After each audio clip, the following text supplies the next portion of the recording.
So I think most people would admit and recognize that they need more than just Sunday. Sunday is just kind of a baseline. And people need some type of spiritual connection throughout the week. For some people, that ends up being their small groups. Some churches have even done midweek style services. And I think a lot of people see the value in some type of even daily reflection and a daily connection with Scripture. But I know that a lot of people, like especially when I was first a believer, you'd sit there and try to engage in Scripture reading and prayer, and I just didn't know enough about what I was reading, oftentimes to understand what I was reading and to get something out of it. So a lot of those times ended up being kind of staring at the ceiling or wondering why I'm doing this. And of course, beginning to realize there are other resources out there that can kind of help me through this, and I can benefit from the wisdom and experience and knowledge of other people. So one of the things that we wanted to do then is to provide this for people in our church as not just a connection to God through Scripture, but a connection to one another, to feel cared for by pastoral staff, to feel connected to other people who are walking through these same scriptures together, people giving people the ability to engage online through the comments, ask questions, reflect back. And so online devotions seemed like kind of a natural step to take to create these connections and also to help people with this kind of daily reorientation. Like we get so many messages through our phones, through media, through just life in general. It's not enough to just connect on a Sunday morning and get a sermon and a worship service and whatever else and hope that that's going to just reorient our lives and set us on a good path for the week, when we have all these competing messages coming in.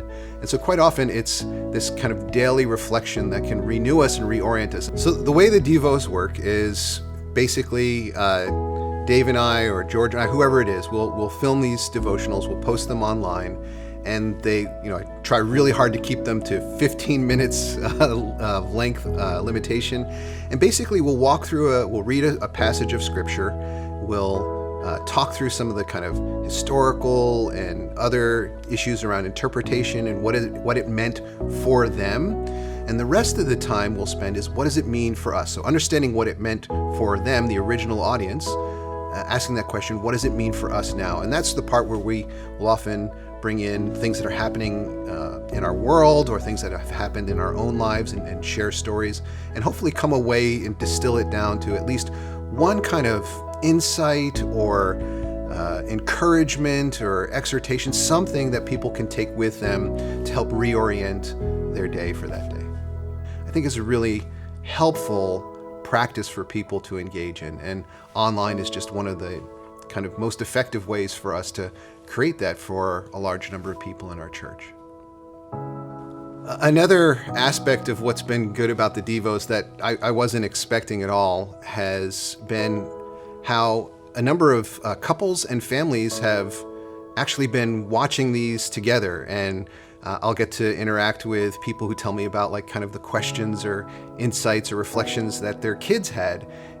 Having families participate in a spiritual experience together is a rare commodity. It often can feel like your family's being pulled apart rather than being pulled together. And so to hear that here's this thing you're doing in your home, you can sit down together and have this reflection together, to me that's a wonderful thing. And another thing that I've seen come out of it that's been relational, and this has been kind of the surprise, like coming from my generation, I always feel like things that are online don't lead to relationship. They're often a substitute for relationship. But another thing I've experienced in this is, for instance, connecting with people at Highrock, Lexington, or Cambridge, or other campuses. I try to visit on Sundays, especially if one of the campus preachers is preaching, and I want to be able to help support them.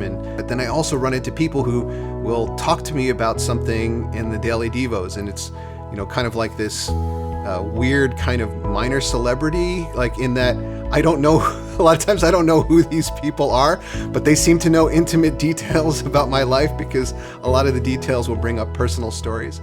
when I get those moments to have those kind of like counseling conversations, or just people opening up with questions and wrestling with life kind of conversations, I feel like that's the real ministry. That's the real thing, that where life can change and things can happen and people can, make the next step in their journey with God, all that kind of stuff. I feel like that's the stuff I really want to see.